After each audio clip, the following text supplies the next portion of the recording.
মানুষ যে রাতের অন্ধকারে চোখে দেখে না আর বিড়াল যে রাতের অন্ধকারে চোখে দেখে, এই জিনিসটা নিয়ে বিজ্ঞানীরা গবেষণা করে বলছে সত্যিকার অর্থে মানুষ যদি বিড়ালের মতো রাতের অন্ধকারে চোখে দেখতো তাহলে এই মানুষের সবচেয়ে বড় একটা সমস্যায় পড়তে হতো, সেটা হচ্ছে মেলাটোনিনের অভাব। আপনারা জানলে অবাক হবেন যে মেলাটোনিনের মাধ্যমে আল্লাহ পাক এই পৃথিবীর মানুষকে কতটা নিরাপদ রেখেছে। বিজ্ঞানীরা অবাক হয়ে বলতেছে এর চাইতে সুপরিকল্পনা পৃথিবীর কেউ করতে পারে না শুধু আল্লাহ ছাড়া। এখন মেলাটোনিনের বিষয় বলার আগে আপনাদের বলতে চাই যে বিড়াল কেন রাতের অন্ধকারে চোখে দেখে। এটার মূল কারণ হচ্ছে বিজ্ঞানীরা দেখতে পেয়েছে যে বিড়ালের চোখের মধ্যে টেপিডাম এবং লুসিডাম থাকে, যেটার এত পাওয়ার যে সে রাতের অন্ধকারে অনেক ভালো দেখতে পায় এবং স্বচ্ছ ক্লিয়ার দেখতে পায়।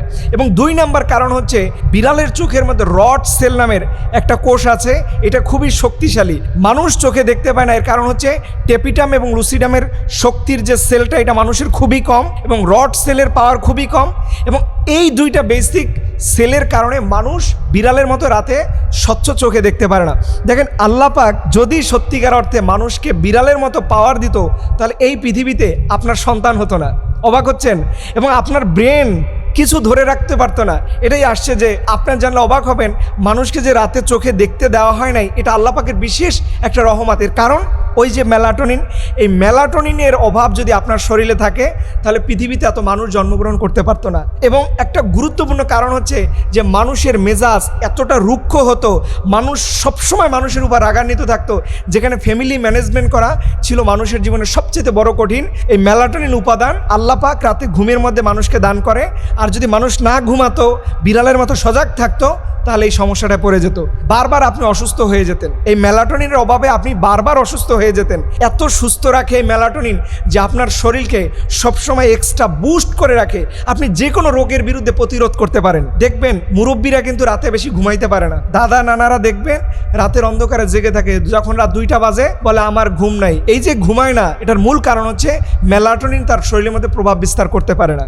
এই মেলাটোনিন আপনার শরীরে হরমোনকে ম্যানেজমেন্ট করে, ভারসাম্য রক্ষা করে।